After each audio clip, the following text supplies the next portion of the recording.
विधानसभा निवडणुकीमध्ये महायुतीचा ऐतिहासिक विजय झाल्यानंतर 13 दिवसांनी महाराष्ट्राचे मुख्यमंत्री म्हणून तिसऱ्यांदा देवेंद्र फडणवीस यांनी शपथ घेतली। नंतर एकनाथ शिंदे आणि अजित पवार यांनी उपमुख्यमंत्री पदाची शपथ घेतली। आता मंत्रिमंडळाच्या विस्ताराकडे सगळ्यांच्या नजरा लागल्यात। पण अनेकांना प्रश्न पडतो की या तिघांकडे संपत्ती किती आहे, या तिघांमध्ये कोण जास्त श्रीमंत आहे। म्हणून देवेंद्र फडणवीस, एकनाथ शिंदे आणि अजित पवार या त्रिमूर्तींपैकी सर्वाधिक श्रीमंत कोण, हेच या व्हिडिओमधून आपण जाणून घेणार आहोत। नमस्कार, मी शिवानी, आपण पाहत आहात पॉलिटिकल महाराष्ट्र। सुरुवात करूया उपमुख्यमंत्री एकनाथ शिंदे यांच्यापासून।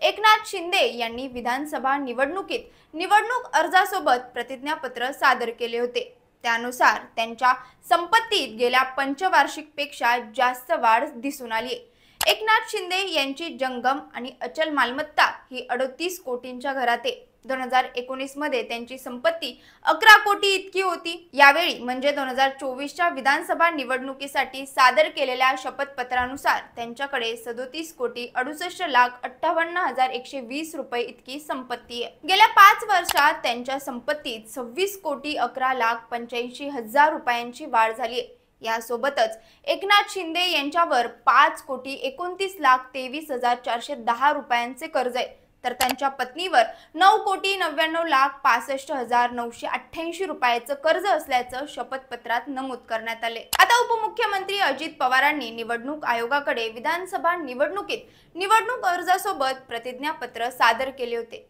तेव्हा अजित पवार यांच्या नावावर जंगम आणि अचल मालमत्ता ही 125 कोटी रुपये इतकी आहे। तर गेल्या 5 वर्षात पवारांच्या संपत्तीत तब्बल 49 कोटी रुपयांची वाढ झाली आहे। यासोबतच त्यांच्याकडे 7,20,000 रुपयांची रोख रक्कम आहे, तर पत्नी सुनेत्रा पवार यांच्याकडे 6,65,400 रुपयांची रोख रक्कम आहे।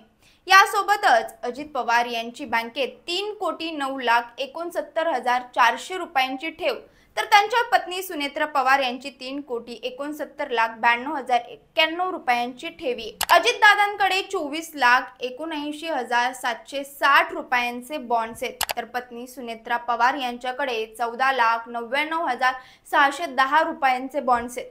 तसंच अजित पवारांनी टपाल खात्यात बचत आणि विम्यापोटी 10,79,00,000हून अधिक रुपयांची गुंतवणूक केली आहे, तर त्यांच्या पत्नीच्या नावे त्यांनी 44,29,463 रुपयांची गुंतवणूक केली असून त्यांच्याकडे विविध कंपन्यांचे 8,50,00,000 रुपयांचे शेअर्स आहेत।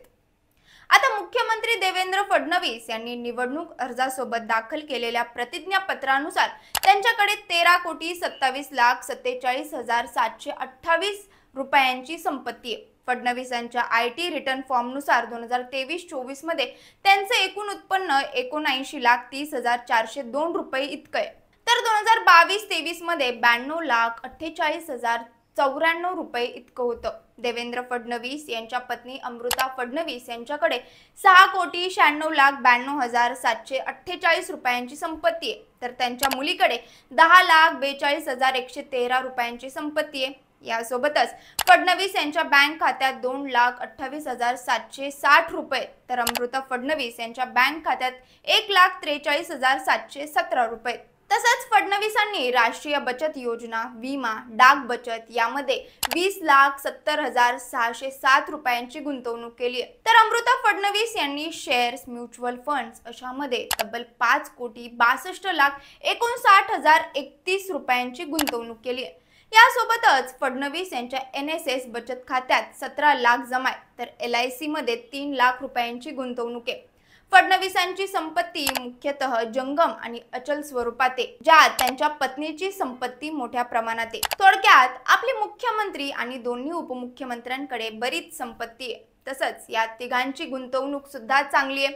आता या माहितीवरून देवेंद्र फडणवीस, एकनाथ शिंदे आणि अजित पवार या त्रिमूर्तींपैकी सर्वाधिक श्रीमंत कोण, हे आम्हाला कमेंट करून नक्की सांगा। आणि अशाच व्हिडिओसाठी पॉलिटिकल महाराष्ट्र या पेजला लाईक करा, फॉलो करा। धन्यवाद।